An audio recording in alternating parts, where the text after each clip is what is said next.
Right now, new for you at 6, gun sales on the rise, both in Connecticut and really across the country right now. Many industry experts say sales in 2020 will break the record set just 4 years ago. Channel 3 Eyewitness News reporter Mike Savino joins us in East Windsor with more. And Mike, what's driving this increase? Well, Mark and Irene, we always see gun sales increase when we're going into a presidential election, but that's not the only thing going on this year. I was talking earlier with the owner of Tobacco Valley Guns, and he says he's hearing from a lot of customers who are worried about the coronavirus or protests from over the summer, and that's even driving a lot of new buyers into these doors.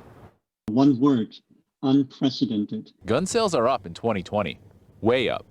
So much so that economist Jürgen Brauer says he's never seen anything like this in his 20 years of tracking sales. It's a cliche word. In this case, however, it is apt. Chris DeBella says sales at his gun shop have been up 20 to 30% since March, and they've showed no signs of slowing down. Over the past, I would say, 6-7 months, we've had an increase of sales between the lockdown, the COVID, people's nerves and things like that. The increase nationwide has been even more.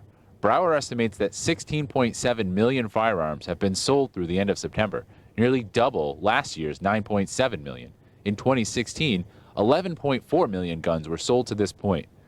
Experts disagree some on gun sale estimates, but they do agree we'll see gun sales pass the record of 16.6 million in 2016. We have to face the reality. Things are getting a little crazy out there. Home break-ins, car break-ins are happening on a regular basis. Jeff Engler bought his first gun today from DeBella.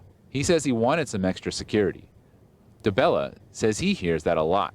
People worried about COVID-19 and another shutdown, or the protests for police reform over the summer. There's just people buying stuff for, obviously there's fear buying. There's issues with availability right now because of COVID.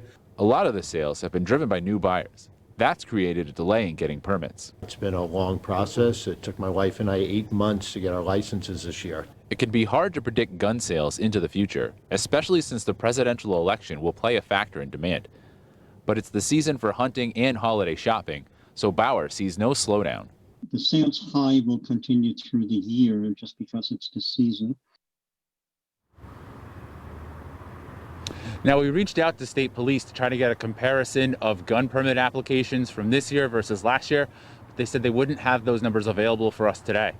Live from East Windsor, Mike Savino, Channel 3 Eyewitness News.